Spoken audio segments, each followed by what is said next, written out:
Month என்ன அப்படின்னா, இதே சாலை கிராமத்தில் பிரசாத் ஸ்டுடியோ ஆப்போசிட்டில் வாட்டர் வாஷில் வண்டி கழுவிட்டு இருந்தேன் நான்.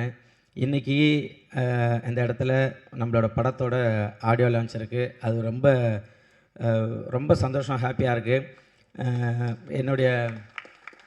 தேங்க்யூ. என்னுடைய நண்பர் உதயராஜ், மோகன், என் ஃப்ரெண்ட்ஸ்லாம் இங்கே வந்திருக்காங்கன்னு தெரில. உதயா, மோகன் இவங்கெல்லாம் இல்லைன்னா எனக்கு இப்படி ஒரு மேடை கண்டிப்பாக கிடச்சிருக்காது. ஏன்னா வாட்டர் வாஷில் வண்டி கழுவிட்டு இருந்தப்போ சும்மா அப்படி பைக் விடுறதுக்கு வருவார் உதயா. அப்போது மூஞ்சி காமெடியாக இருக்குது, எதை ட்ரை பண்ணலான்னு சொல்லிட்டு கலக் போதையாரில் எனக்கு வாய்ப்பு வாங்கி கொடுத்து இவ்வளோ தூரம் நான் வந்தேன். அதுக்கு மிகப்பெரிய நன்றி உதயா, மோகன். Thank you so much. நீங்கள் இல்லைன்னா இப்படி ஒரு மேடை எனக்கு கிடச்சிருக்காது.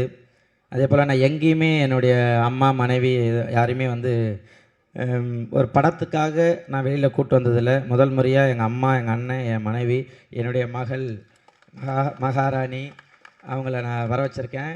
இவங்க சொன்னாங்க இல்லையா, ஃபேமிலி எல்லாமே ஃபேமிலினாங்களா, அந்த ஃபேமிலியில் என் ஃபேமிலியும் இருக்கணுன்றதுக்காக என்னுடைய ஃபேமிலியெல்லாம் கூப்பிட்டு வந்திருக்கேன். எனக்காக வந்த நண்பர்கள் ஷபு, ஜன்னு, பிரஜன், என் ஊருக்கு 2 உதாரி டைரக்டர், ப்ரொடியூசர் எல்லாருமே வந்திருக்கேன், எனக்காக வந்துருக்கீங்க.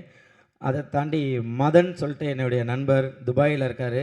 நேற்று நைட்டு கால் பண்ணி நாளைக்கு என்னோடய ஆடியோ லான்ச்சுன்னு சொன்ன உடனே காலைல 2:45 ஃப்ளைட்டை போட்டு எனக்காக இங்கே வந்ததுக்கு ரொம்ப நன்றி. அதே போல்